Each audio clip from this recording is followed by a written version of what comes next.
I'm Amy Mack, Program Manager for the California Opioid Safety Network at the Center for Health Leadership and Practice, a program of the Public Health Institute.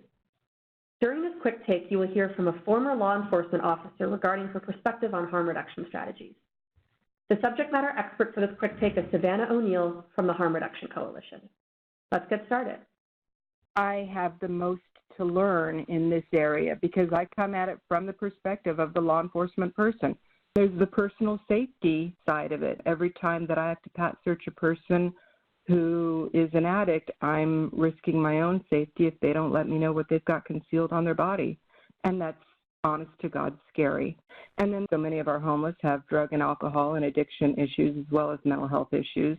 I think that part of approaching people, all people from harm reduction, is acknowledging that people have real fears and real stuff that's bound up in that, whether or not they pan out to have actual risk or not.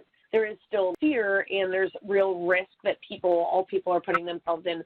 So I think being able to speak to that and really hear where people are coming from is helpful at undoing some of that community pushback. So it's wonderful that you can share that. And my experience has been being able to challenge that with people in law enforcement, but also having people from law enforcement speak about their support of harm reduction interventions to other law enforcement is really effective. So when I started in law enforcement, if somebody was under the influence, it was arrested. It was a mandatory 90 days in custody. That allowed them to dry out and hopefully find bed space at a program that was part of their sentencing. It's to go into, one of the local rehab programs. If you were caught in possession of heroin, it was a much, much more significant sentence, I think up to a year in custody. Nobody wanted to get caught with dope on them. And we don't have those tools, those resources anymore.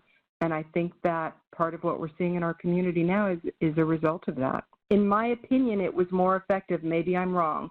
This is only my opinion. Yeah, I think that those things put people into further harm, especially since many jails are not allowing people evidence-based treatment like medication-assisted treatment.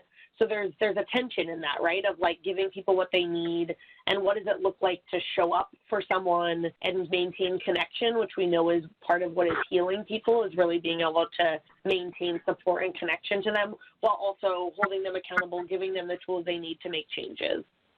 I agree, and I think that those are necessary. Unfortunately, with the changes in the laws where we don't have the mandatory 90 days in custody anymore, but we also didn't pick up on the other end of the MAT programs or the immediate resources when a person is released from the hospital or from the jail or whatever it is, maintaining that high level of contact and intervention. That part of the puzzle, at least in my experience, didn't get put in there. It was talked about, it was maybe intended, but it's not showing up. I understand the personal connection of really just wanting to be I just want to put you somewhere and keep you safe. And unfortunately, our evidence shows that coercion through jail or treatment just doesn't work. I get it. I understand that. But maybe if we can get them in the door to AA, then maybe they'll stay. Because a lot of people aren't walking in the door of their own volition. I appreciate you sharing that.